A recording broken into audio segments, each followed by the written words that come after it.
Hi, everybody. Welcome to the Sound on Stages Behind the Curtain series. This is the first of the 2024-25 season. Our awards ceremony is behind us, hugely successful, and so proud of everyone that helped participate in that. But now we're on to the new season.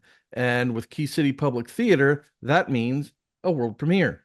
And their first show of the season is The Wild Man of the Wynoochee, which is an original world premiere musical written by my guest today, Jessica Welsh, who wrote the lyrics and the book, and Linda Dowdell, the current musical director at Key City Public Theater, who did the music for the show. Welcome to the show, guys. Appreciate you taking the time.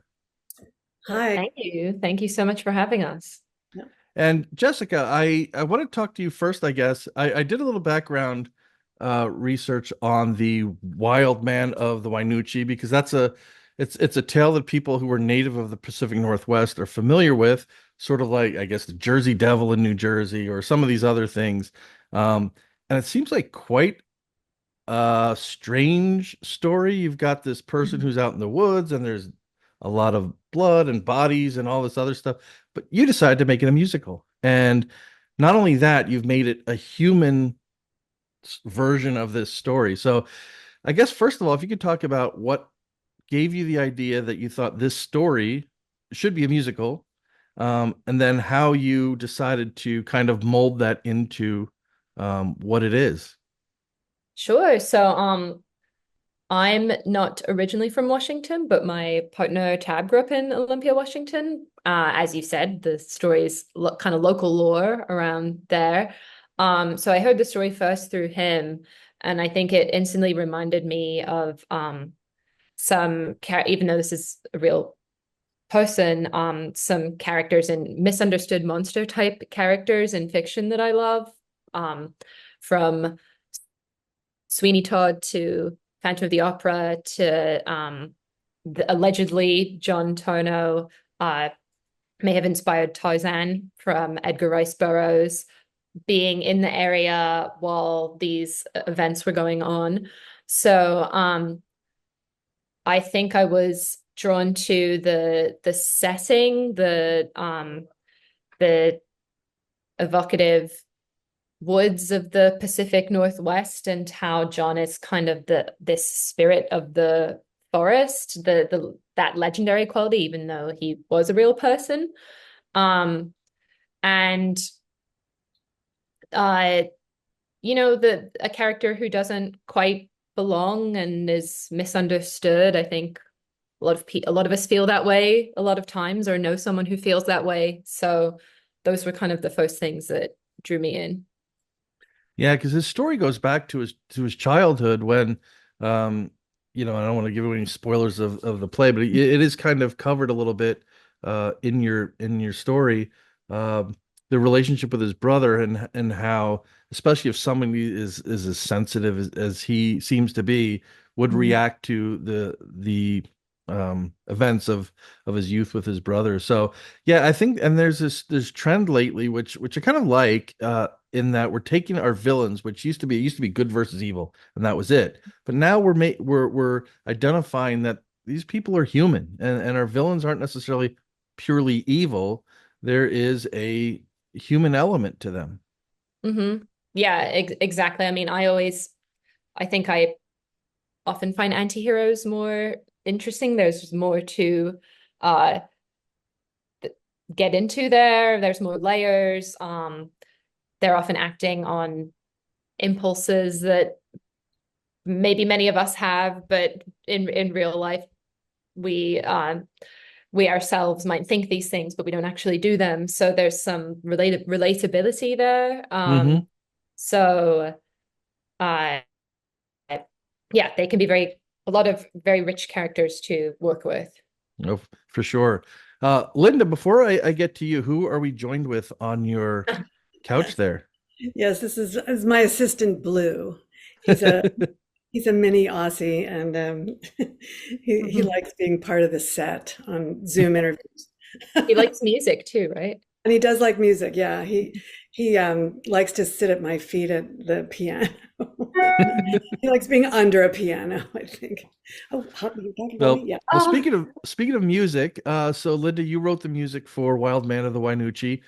Yes. But you and I want to talk about the collaboration between the two of you. But first, I guess your relationship goes back a little bit. This isn't the first time you have gotten together to work on something, or maybe it is, but I know that you know each other going back a little bit.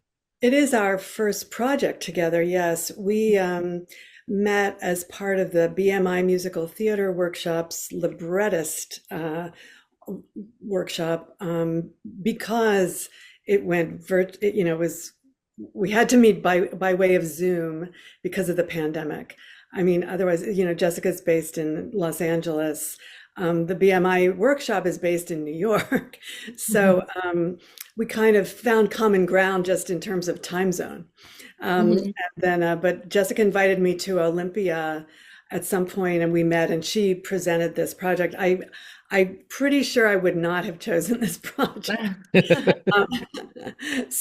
Um, and I think one of my first, it may have been the first words out of my mouth was, I'm not sure I want to work on a project at this point in time that does have to do with gun violence. Yeah. Um, and but I believe it was Denise Winter, artistic director at Key City, who I said that to her, and she said, "Well, unless that is, we're bringing that to people's light, to or people's vision to reevaluate, or you know, just." It's one of the issues that does come up with this musical, as you saw. Mhm. Yeah. Well, I think in the area of gun violence, I think one of the things that I think that where our society has gone with guns is that guns become a last resort, that it's the way, Mhm. and I think in this story, that's the way that he feels, is that this is, he doesn't want to necessarily kill anybody, Right. but he's kind Yeah. of backed into a corner and doesn't have any other Right. options. Well, and we tried to also present the sheriff as someone who is, presented with it's all about negotiation, Mm. really, which Mhm. is so much of what our lives are about these days. Like you said, like, obviously things are not just black and white, even though there are people who, feel the opposite of other people, but we're all here, we've all got a deal. So it's very interesting to me to work on this um, and be, sort of see that issues that are current today, are being brought to my attention by a story from 100 years ago. Mhm. Yeah, and one thing I wanted to ask you on the music side. So there's some unbelievably talented actors in this show. Some that are up from Seattle that we've seen on bigger stages. And I'm thinking Ricky Spalding, first and foremost as a sheriff. I've never seen him in an intimate setting like this, and he makes it feel bigger than it is. Then we've got Krista Hallbrook in anime and Casey Reha, of course, in what I hope. I mean, I mentioned in my review that Casey's kind of been the perpetual understudy, and I'm hoping this role moves him out of that and into more lead roles and more featured roles, because he's just so wonderful Yeah. in Yeah. this. And uh, Amen. but given the varied voices that are in here, were they kind of cast based on the music you wrote to begin with, or have you changed something based on the people that were cast, since this is the first, kind of audience engagement on this show? Right. Yeah, to answer your question, looking at the cast, there are two people, Krista Holbrook and Bobby Winstead, who plays Hmm. the sort of unlikable brother. Yeah, very Um, well too. um, yes, Mhm. very well. They have been with us since the beginning. The three workshops that we did at Key City, they've been there the whole time. Casey joined us not for the first one, but for the second and third. And then other folks, unless I'm mistaken, are new this time or additions this time. Um, Casey has definitely, I guess with Casey, I just felt like I could write anything. I mean, of course, you always should be thinking you can write anything, but it's helpful to feel like you can write anything, plus you're directing it at someone, and uh, so that's been really helpful. And he's been very interested in the role and the story, having known the story from his childhood. So otherwise, Krista, is just a dream to have available. Her voice is just unique.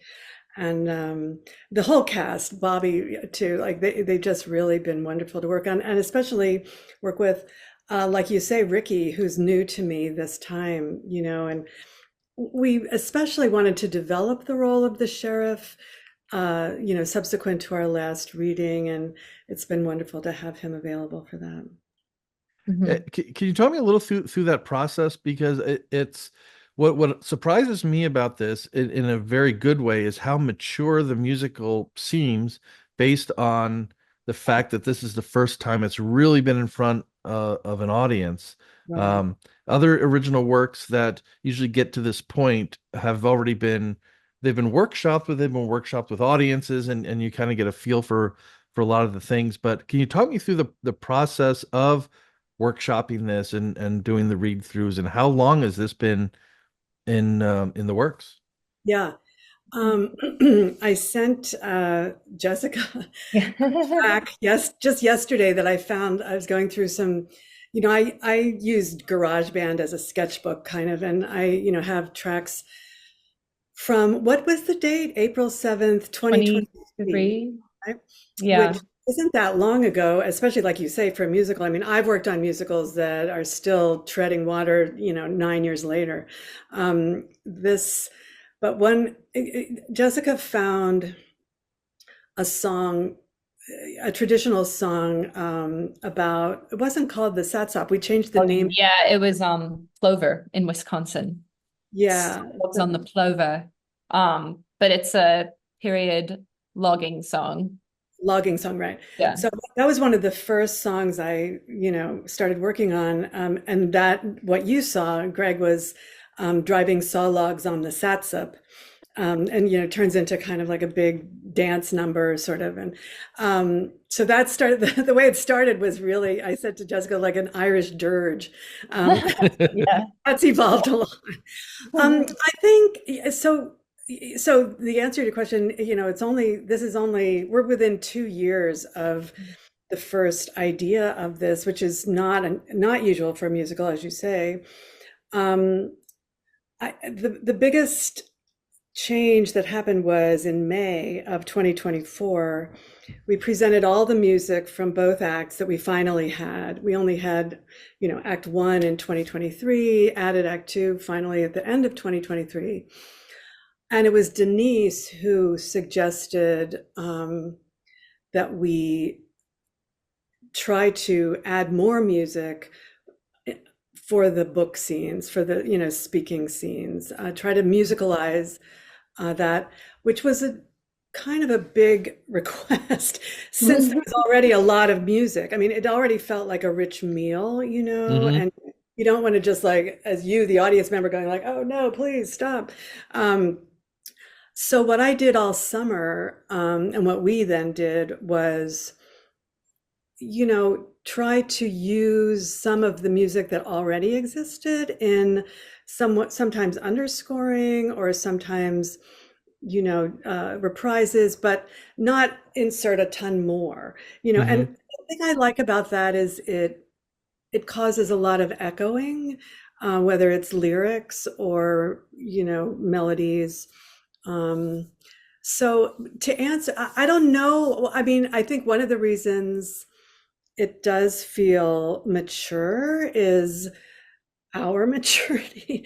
And I'm going to say, yeah, I mean, this is not my first rodeo. So I'm sort of used to, okay, we have to get from here to here by this time. We have to get from here to here by this time. Whereas, and you're not really experimenting radically. Like a lot of people, I worked with the choreographer Mark Morris for 10 years, and I remember him saying to sort of like an aspiring choreographer, like, don't use every single idea you've ever had, like to try to really narrow your vocabulary, or it's not really well, it is narrowing, just what is this show really? And for me, what is the sound of this show? Leave that thing out, leave that thing out, but like embellish this and, amplify that.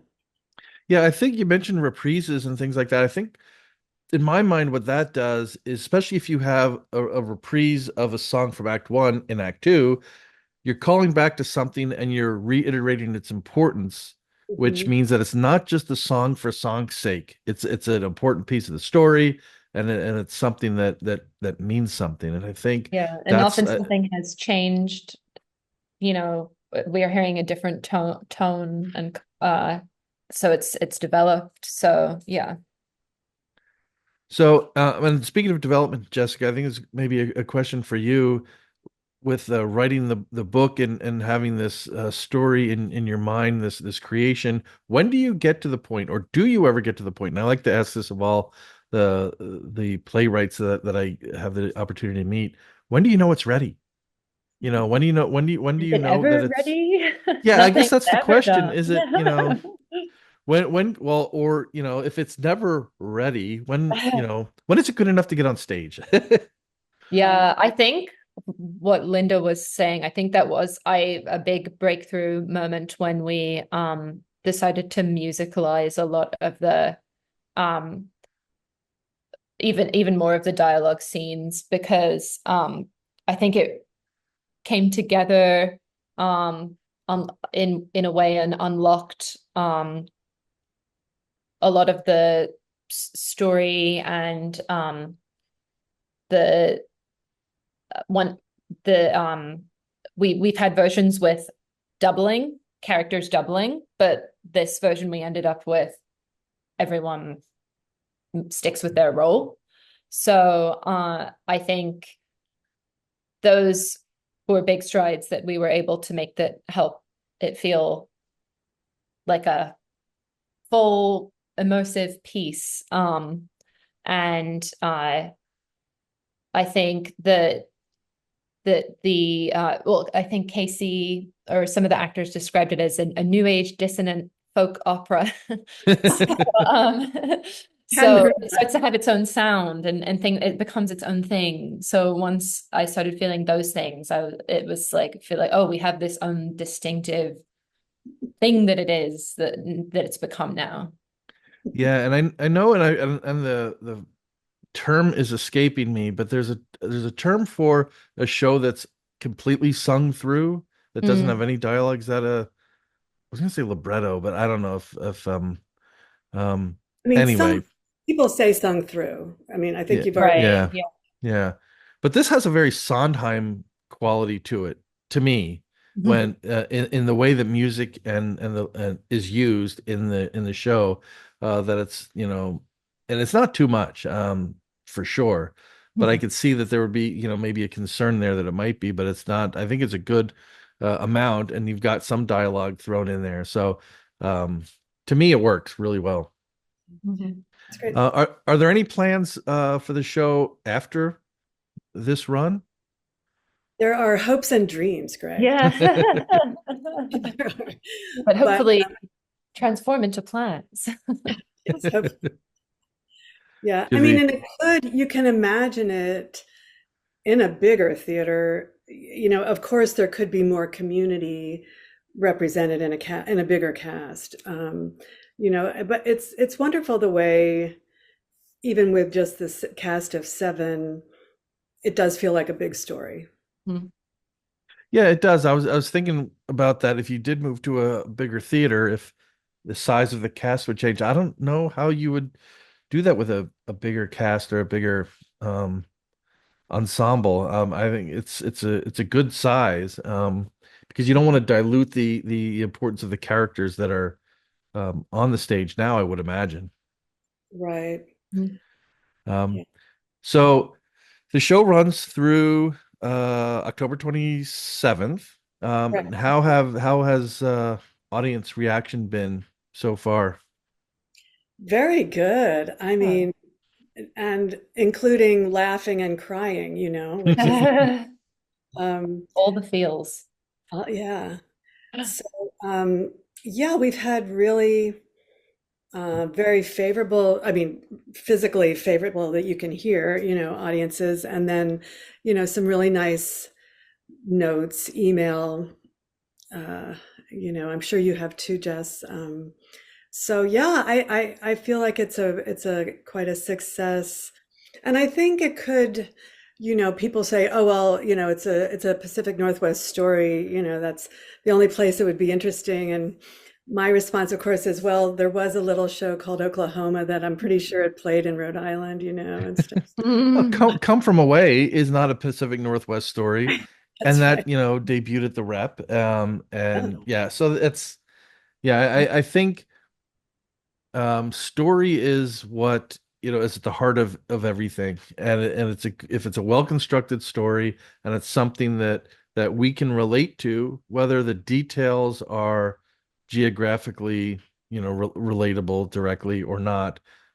There's a humanity to this story that I think resonates with a lot of people.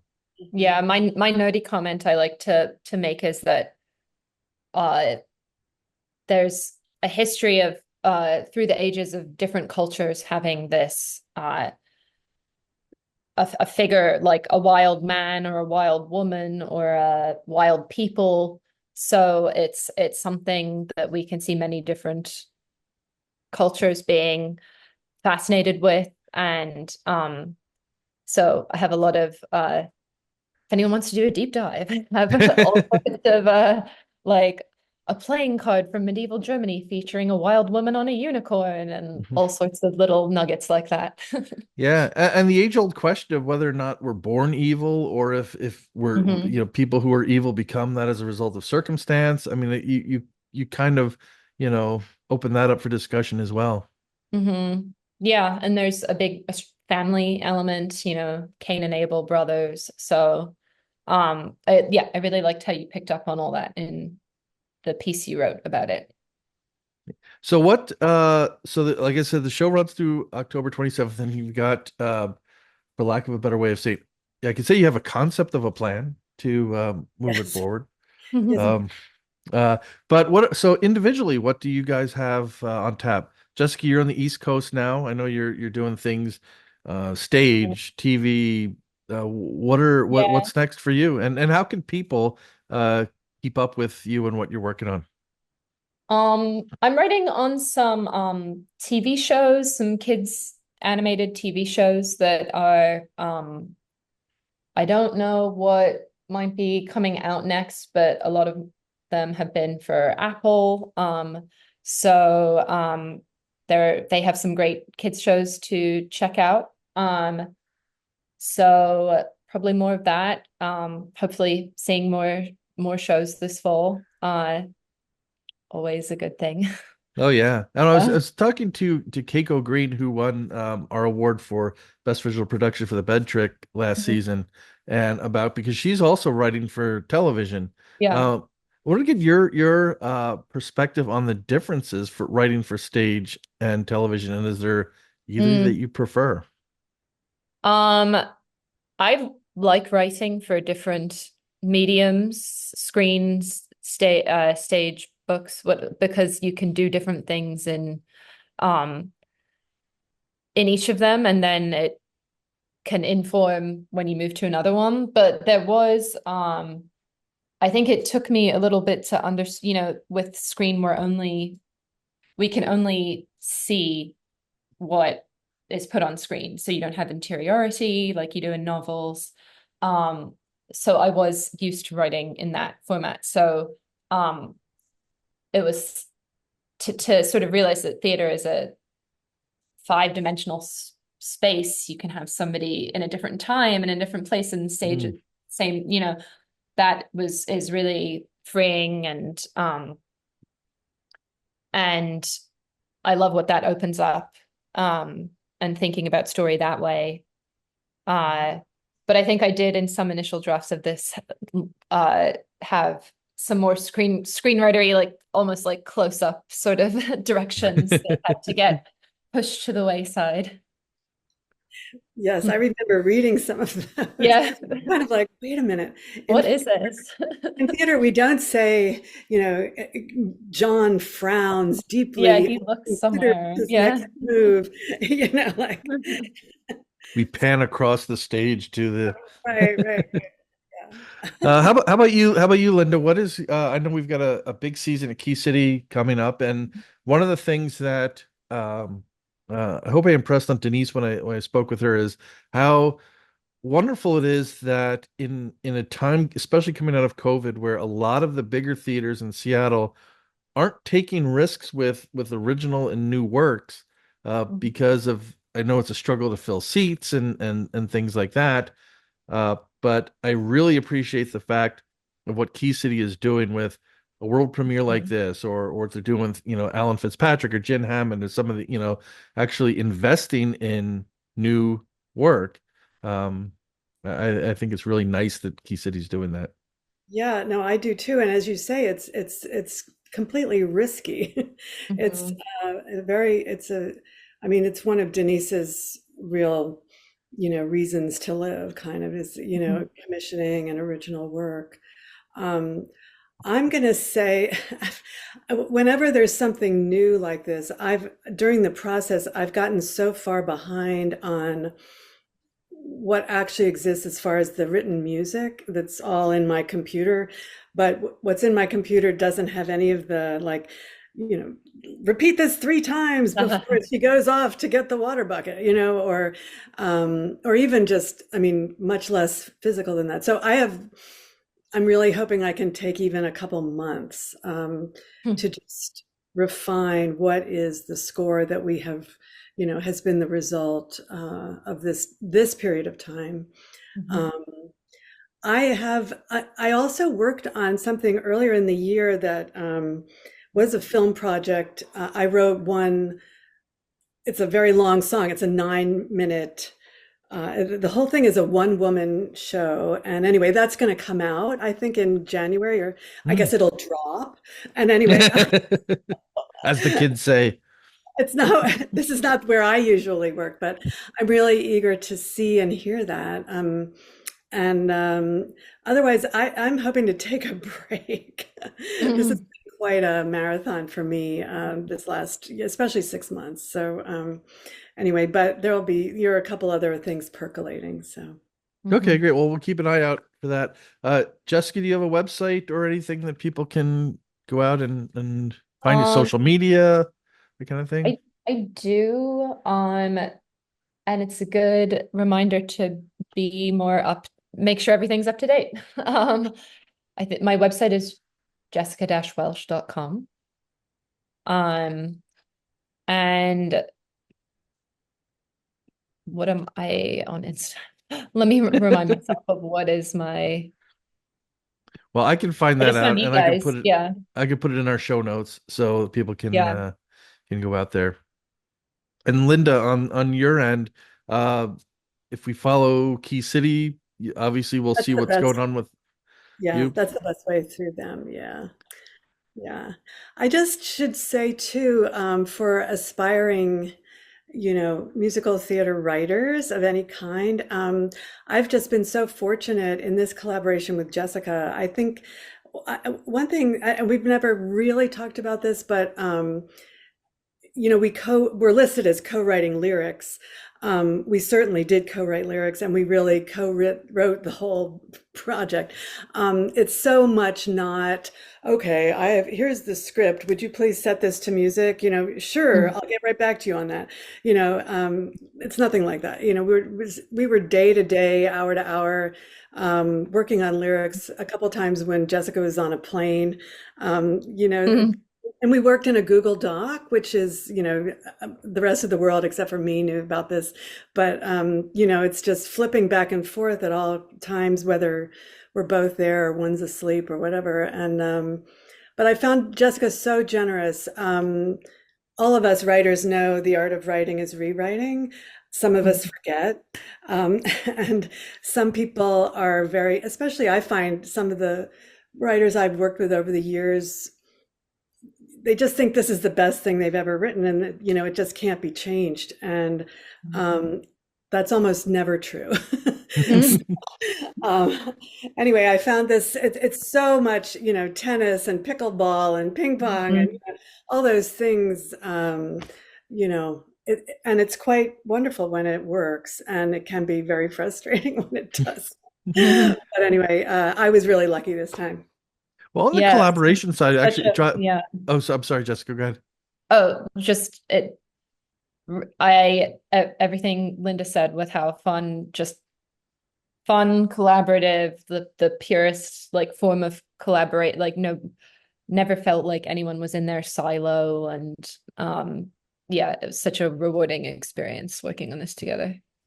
And how much of collaboration did you do in person versus remote? I gather a Mhm. lot of it was a lot of the back and forth seems like it was remote. Totally, almost totally remote. That's one of our funny little anecdotes. Mhm. I guess in May, when Jess came up to Port Townsend for a week, when we were going to have the two readings, and I had borrowed, and so she was staying in Port Townsend. I'm over here in Squim. I went to Port Townsend. We had a rehearsal. We wanted to rewrite this one song.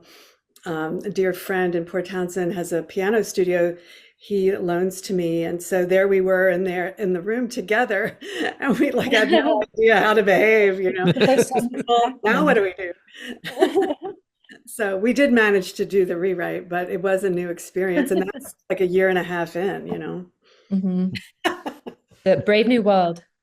Yeah, Yeah. for sure. But whatever you did, it worked. Wild Man of the Wynoochee is a wonderfully entertaining show. It's emotional. It's there's a little bit of everything I think in there. Humor, heart, everything that I would look for in a show and a wonderful musical. And it runs at Key City Public Theater in Port Townsend through October 27th. Jessica Welsh and Linda Dowdell, thank you so much for taking the time to talk about this wonderful show and how it came together. Thanks Thank so you. much. Thank you, Greg. Thank you for all you do, letting us know what to see. And yeah. My pleasure. Definitely a labor of love on my end, and it wouldn't be anything without people out there like you who are supporting me as well. So, to everybody who's watching this, thank you so much for joining me, Greg Heilman, behind the curtain, focusing on Key City Public Theater's Wild Man of the Wynoochee. And until next time, I will see you at the stage door.